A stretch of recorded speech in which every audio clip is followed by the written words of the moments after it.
Bismillahirrahmanirrahim. Assalamu alaikum, my dear students. How are you? I hope you would be fine. Students, we have completed the reading part of this chapter, Pippi Longstocking. We have discussed all the word meanings that are covered in this text. And now it's time to move towards the comprehension, that is question answers section, and to discuss the question and answers in detail. So take out page number 5. There you are given with few of the questions that are related to the text. So we'll discuss each and every question with their answers in detail. Hold a pencil in your hands and a notebook so that you could be missing any of the points that I'll share with you, right? These are very simple questions. All you need to understand is the language of the question, that what has been asked. Because when you get to know that what has been asked, it becomes very easy for you to understand how to answer the questions. Because sometimes the answer is very simple. The answer is very precise. All we need to do is to understand the language of the question. For example, part A says, what was the name of Pippi's house? So the answer is just a prescribed one, that is, you just need to mention the name of Pippi's house. You cannot write long explanations in every question because that is not needed.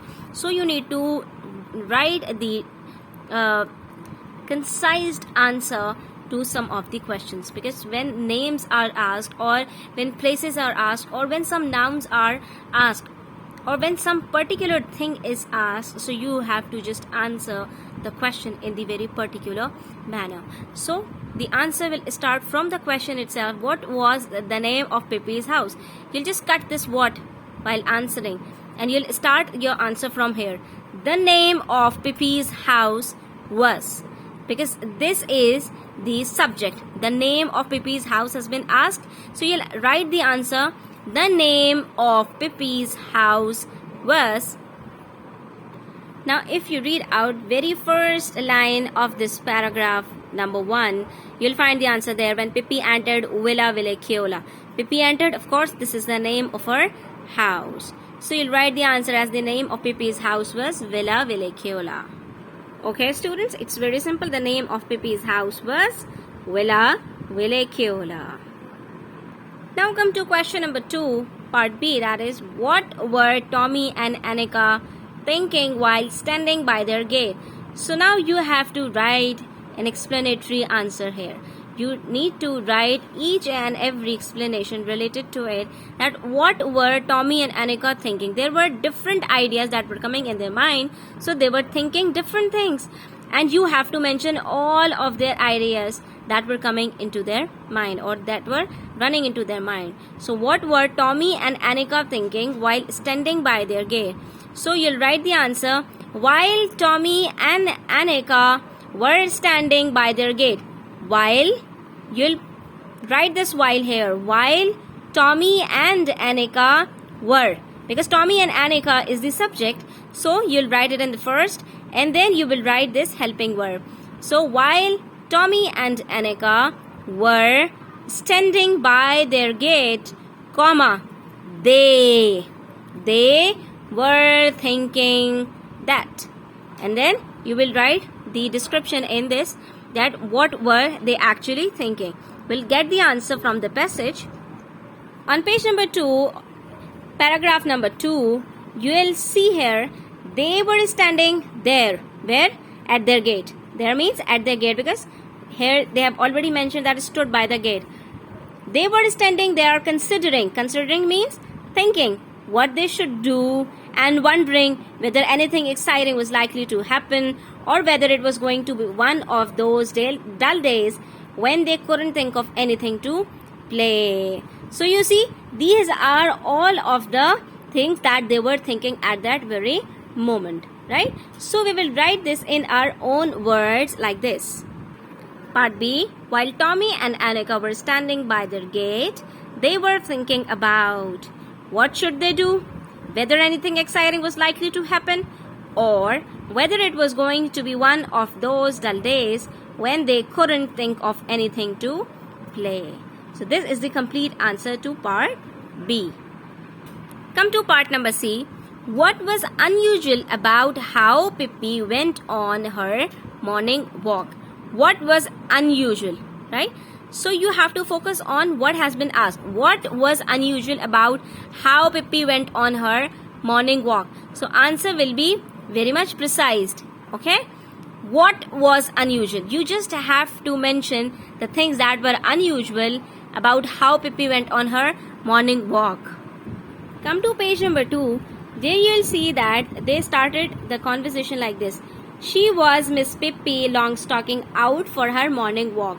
From here they are starting telling you, they have started telling you about her morning walk. But you will not start writing from the very next line, that is, this is the way she looked. Because here they are telling you about her physical appearance, that how she used to look. What was she looking like at that moment? But in the question, if you notice, they have asked you unusual thing about Pippi's morning walk.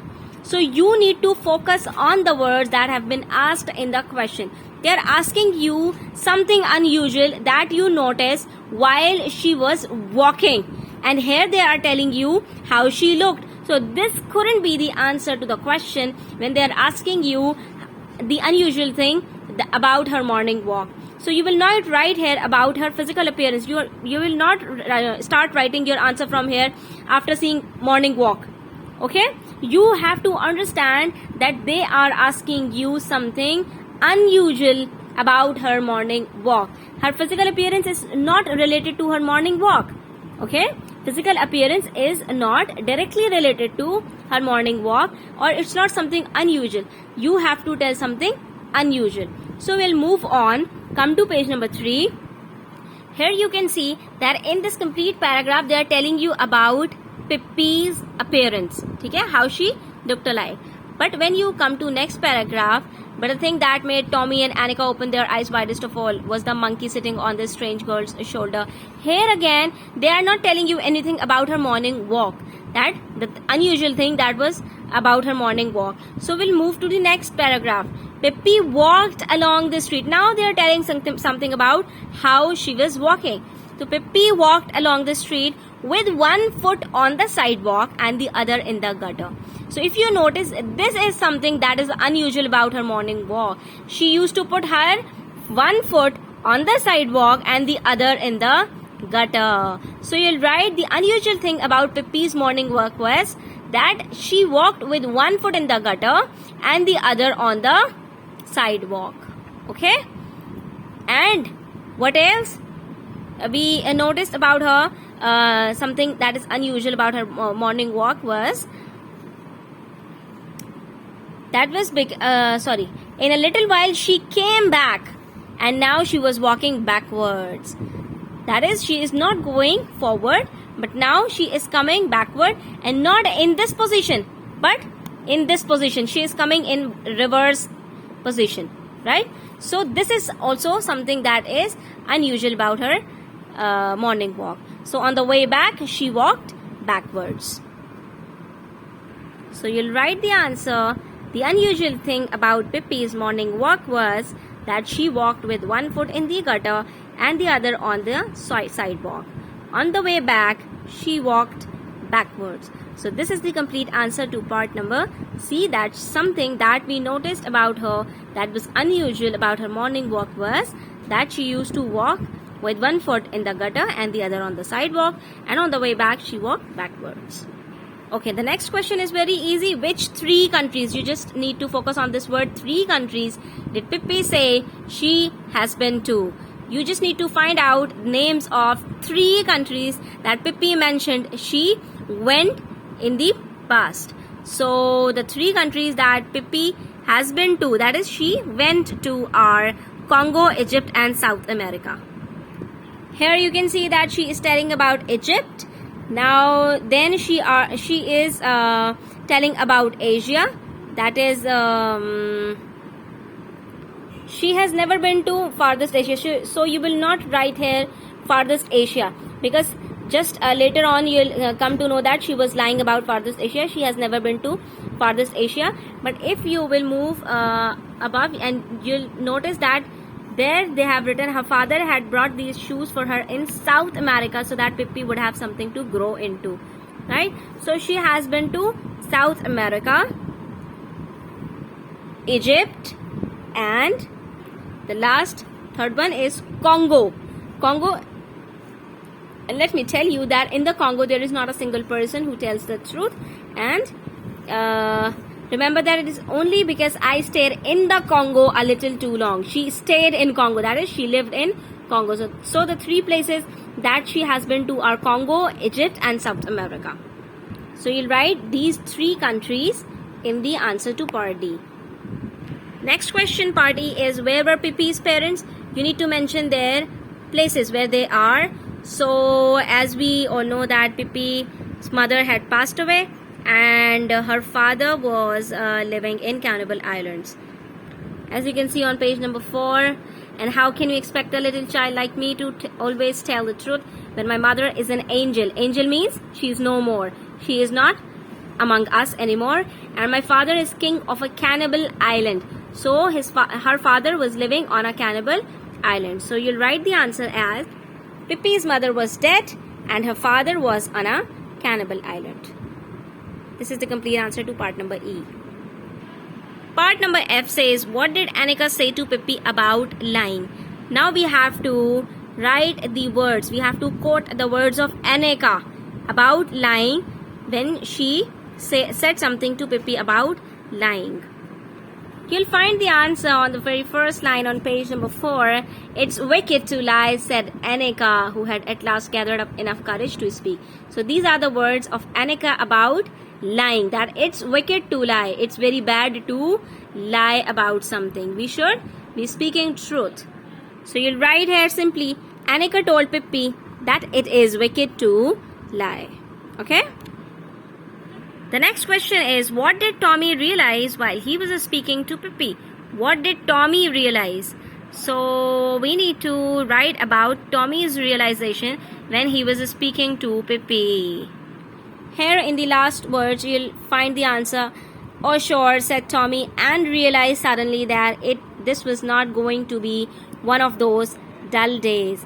Here he was talking to Pippi and he realized that this was not going to be one of those dull days, right?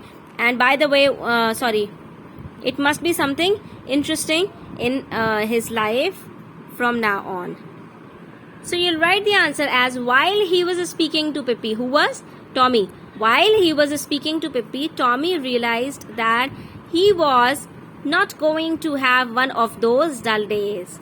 Meeting Pippi was something new and exciting in his life. Why days would not be dull anymore? Because meeting Pippi is something exciting that has happened into his and her and his sister Annika's life.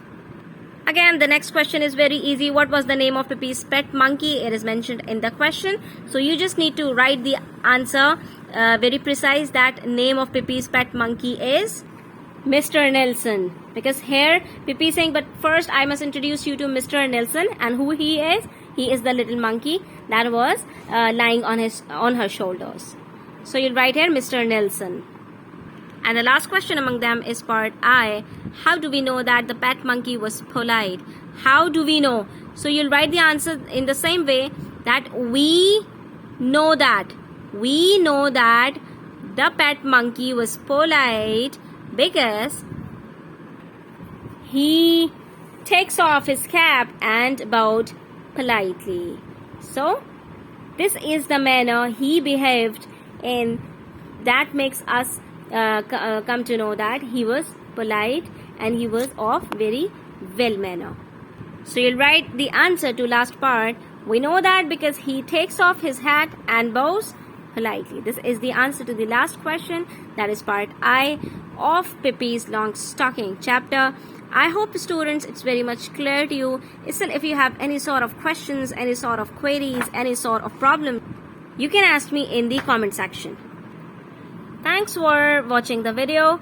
Please like it, share it with your friends. Stay tuned. Take care.